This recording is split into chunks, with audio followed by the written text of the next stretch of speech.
Bonjour, this is Lori King. I am a member of the Sault Ste. Marie Tribe of Chippewa Indians and project director of the Native Connections Training and Technical Assistance Center since its beginning.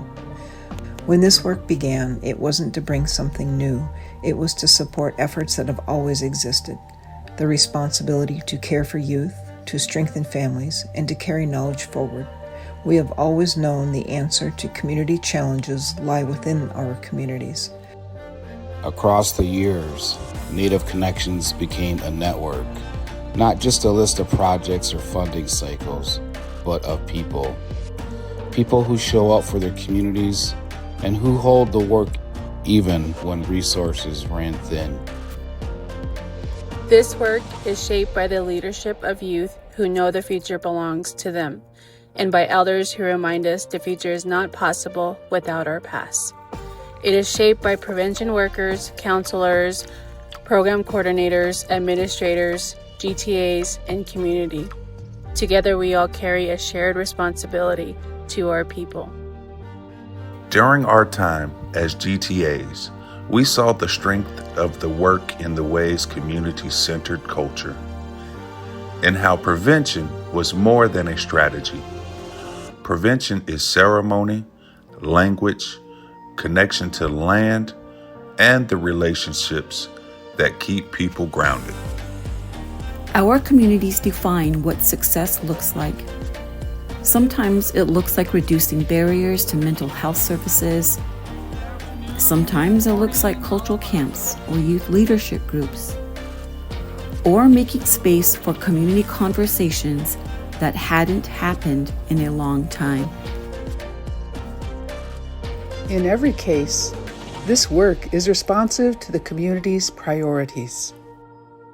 Through it all, our role was clear: to support, not steer, to share tools and approaches where useful, and to step back so our communities could step forward. We came to understand that technical assistance is most meaningful when it starts with trust, when it acknowledges that communities know what they need and that any support offered should follow their lead. This is what partnership looks like. As this chapter closes, what remains are the connections built between people.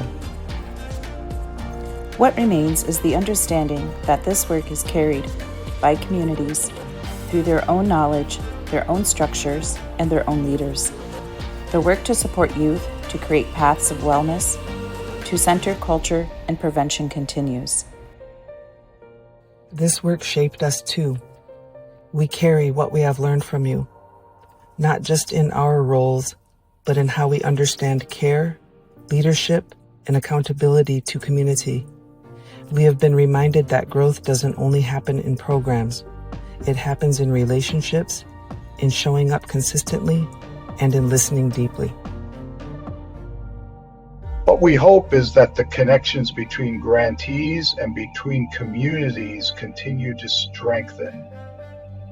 That what was built here continues to evolve in the ways you decide, guided by your priorities, your knowledge, and your leadership.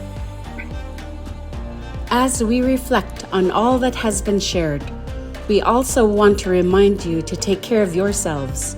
The work you carry is important, but so is your own well-being. Make time for rest, for connection, for the things that restore you.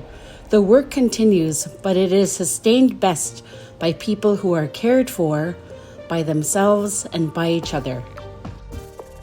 We carry gratitude for being allowed to walk alongside, gratitude for the stories shared, the lessons taught, and the trust extended to us to be part of this work.